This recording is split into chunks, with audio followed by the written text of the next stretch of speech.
Hello friends, welcome to my channel.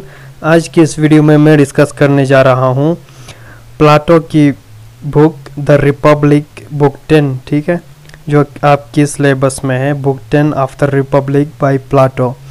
So literary criticism में Plato का बहुत बड़ा नाम है and literary criticism text it wrote in Plato, ठीक है। प्लाटो ने लिटरेरी क्रिटिसिज्म का आगाज़ किया, ओरिजिन। सो उसकी बुक है रिपब्लिक एंड रिपब्लिक में से बुक 10 को हम कवर कर लेंगे, right. So first let have an introduction about Plato and his age, क्योंकि लिटरेरी क्रिटिसिज्म में ट्रेंड ऑफ द एज देखा जाता है, ठीक है। सो किस under which conditions he right and things like that. So Plato, Greek philosopher, time period was 427 BC to 347 BC, right? So he participated in Athenian wars. He was an idealist, believe in ideals, right? So he established the academy in 387 BC, and obviously he himself was a poet before he became a student of Socrates, right? So अभी आप सोच रहे होंगे कि वो खुद ही poet था, तो पोइट्री के ख़िलाफ़ किस तरह लिख सकता है वो। सो ऑब्वियसली ये पोइट्री के ख़िलाफ़ तो नहीं है, but he is against the wrong kind of poetry and poets, ठीक है। सो इसको हम डिटेल में डिस्कस कर लेंगे। रिपब्लिक में वो क्या चीज़ें डिस्कस करता है, मेजर कंसेप्ट्स, ठीक है। The Republic, so it is the landmark of political philosophy and criticism. So इसके 10 बुक्स है। सो हम बुक 10 को पढ़ लेंगे जो आपके सिलेबस में है। So he discuss the role of poets, poetry in book 10। ये उसकी टेक्स्ट है। I provide you this highlighted text. Text में से इम्पोर्टेंट चीज़ें मैंने हाईलाइट की हुए, इम्पोर्टेंट लाइंस, ठीक है। सो उनकी एक्सप्लेनेशन जो मैंने खुद लिखी है वो आपको आपके साथ शेयर कर देता हूँ, आपको समझा देता हूँ। So what are the trends of the age of Plato, उसके एज के क्या ट्रेंड्स थे। So there was political crisis, there was unfocus education system ख़राब था, पॉलिटिकल क्राइसिस चल रहा था। सो होमर एक बहुत बड़ा नाम है ग्रीक पोइट्री में, ठीक है। होमर्स की पोइट्री को पढ़ा जाता था, उसको दे एडमायर इट। सो इसने होमर्स की पोइट्री को भी टारगेट किया है, ठीक है। So as you must know about this philosophers, उनकी सीक्वेंस इस तरह है कि सोक्रेटिस का स्टूडेंट था प्लाटो, प्लाटो का स्टूडेंट था एरिस्टोटल, फिर अलेक्जेंडर द ग्रेट स्टूडेंट था एरिस्टोटल का।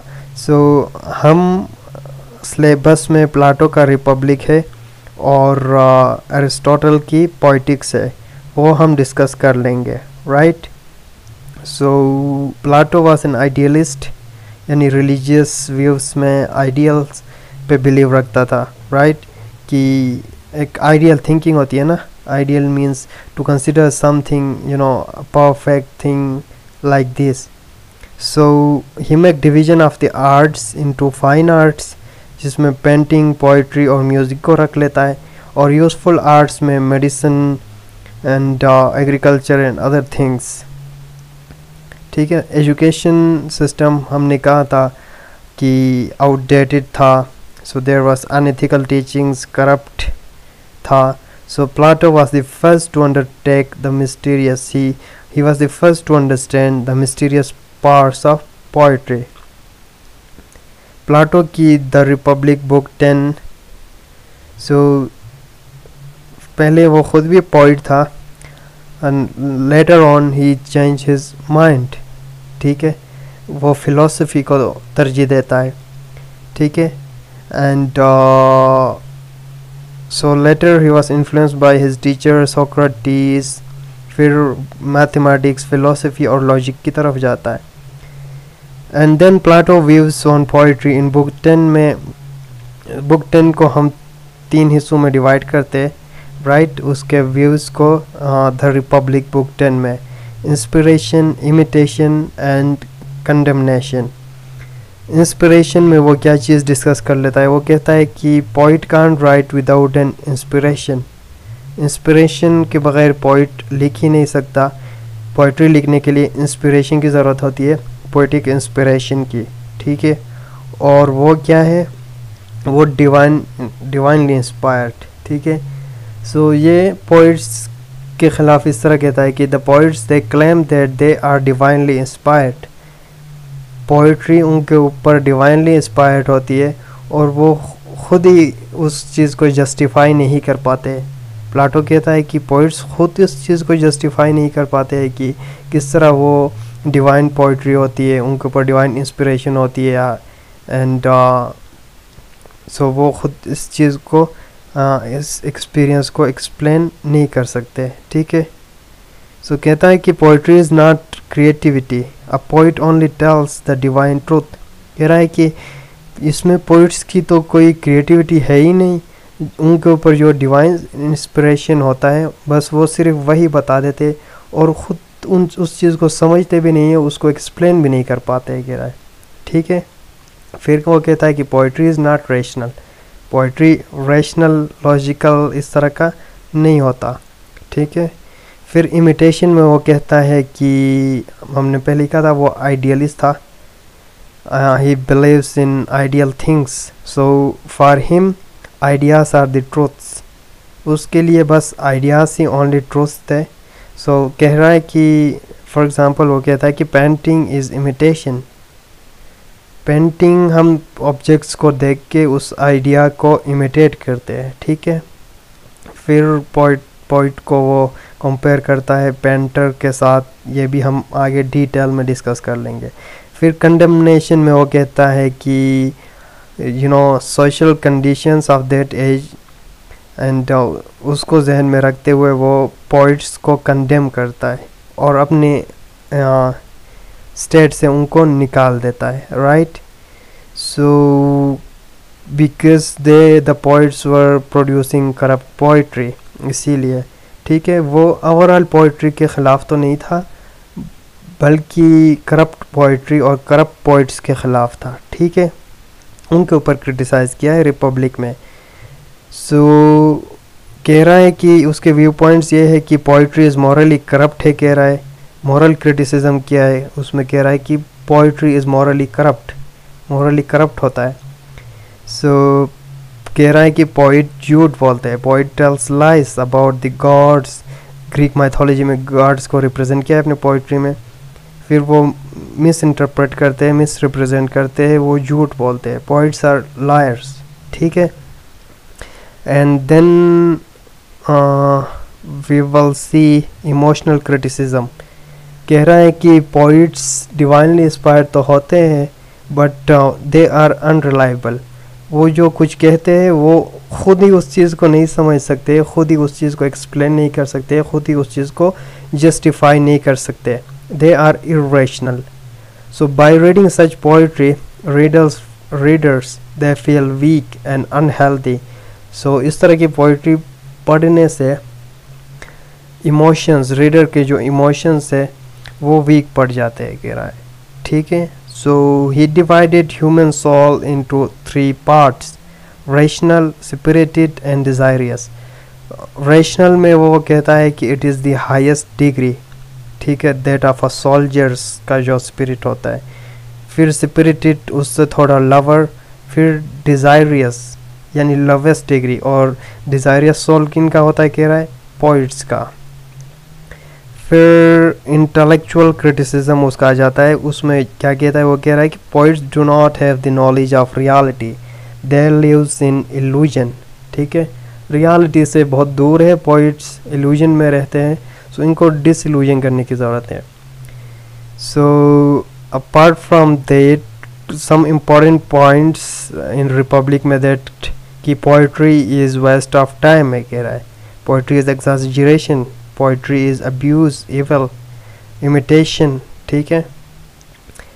फिर it weakens the human beings, human की इमोशंस को वीक करता है। It tells lie about gods and then so what he decided that poets must be thrown out from his ideal state, right? So he banished the corrupt poets and vanished their corrupt poetry from his state. फिर वो क्या discuss करता है जी, ये वही है poetic inspiration जो हमने डिस्कस की, डिवाइनली इंस्पायर एंड वो चीज़ है। इमिटेशन में वो कहता है कि पोइट्स जो है इमिटेट करते हैं, ठीक है, सिर्फ नकल उतारते हैं, उनकी अपनी कोई क्रिएटिविटी नहीं होता। सो एग्ज़ाम्पल देखिए कि पेंटर पेंटिंग कर लेता है, फिर वो भी एक इमिटेशन ही है, ठीक है। पोइट्री एक रियल आइडिया को क्या करता है, इमिटेट करता है। एंड देन ये थोड़ा ब्लर आ गया हुआ है। So Plato criticism in book 10, ये हमने डिस्कस किया हुआ था, inspiration, imitation and condemnation. So apart from this some more details, so ये एग्जांपल आप देखें, ठीक है।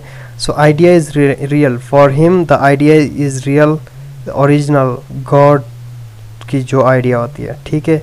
And then what we do, we use that idea to create things, for example bed बनाते हैं, ठीक है। उस आइडिया को, the idea of bed real होता है, लेकिन उसकी जो फिज़िकल मैनिफेस्टेशन है, जो आप बेड क्रिएट करते हो, ठीक है, कारपेंटर जो बनाता है। फिर पेंटर उसकी पेंटिंग करता है, यानी उसको इमिटेट करता है, उसकी कॉपी करता है। फिर पोइट उसकी भी कॉपी करता है। सो कह रहा है कि poet is three times removed from the reality or 3 times away from the reality. Copy का कॉपी करता है पोइट, ठीक। So these are some important points in Plato criticism. So Plato criticism, Plato की क्या objections थी regarding poetry? कह रहा है कि art is mere imitation, art means poetry, poetry is mere imitation है, कह रहा है। neither art nor artists convey any real knowledge of a thing, वो reality नहीं बताते, बल्कि they are liars, झूठ बोलते हैं। फिर कहता है कि art puts the soul in conflict with itself, poets के soul को उसने desirous soul और lover डिग्री में रख दिया था ना। फिर वो कह रहा है कि art, poetry, it puts the soul in conflict with itself. फिर कहता है कि it promote dangerous imitative behavior. फिर क्या कहता है, फिर art से यहाँ मतलब poetry है, ठीक है। So art weakens the individual, so it weakens the society, यानी corrupt art, corrupt poetry, ठीक है। इस चीज़ को जहन में रखना है। Not all kind of poetry but the corrupt poetry. So वो कह रहा है कि poetry should be censored, यानी बैन, restrict होना चाहिए। So artist works by inspiration, लेकिन वो उस चीज़ इंस्पिरेशन को, उस एक्सपीरियंस को खुद ही एक्सप्लेन नहीं कर पाते हैं। Plato's attack on poetry. On the following grounds he attack on poetry. कह रहा है कि poetry is thrice removed from the reality, यानी 3 times reality से दूर है, यानी कॉपी का कॉपी है, ठीक है। कह रहा है कि पोइट्री सडन है, यानी डिवाइन है। Poetry does not meditate and poetry appeals to the heart not intellect, ठीक है। इंटेलेक्चुअल नहीं होता, लॉजिकल नहीं होता। फिर पोइट्री इल्यूजन क्रिएट करता है, रीडर को इल्यूजन में डाल देता है। And disappears, so he disapproves the poetry because it is immoral and based on falsehood. उसने कहा था ना poets are liars. फिर कह रहा है कि उसकी नज़र में फिर किस चीज़ की हाई डिग्री है, या किस चीज़ को वो प्रीफर करता है, सुपीरियर कंसिडर करता है, फिलोसफी को।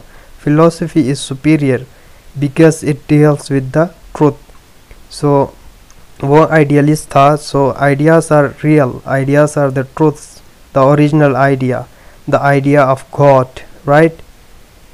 So ideas are the ultimate reality, ideas are the original. So this is all. So we have more videos on that. इसके ऊपर और भी videos बना लूँगा analysis का. So I hope you got it. Thanks for watching.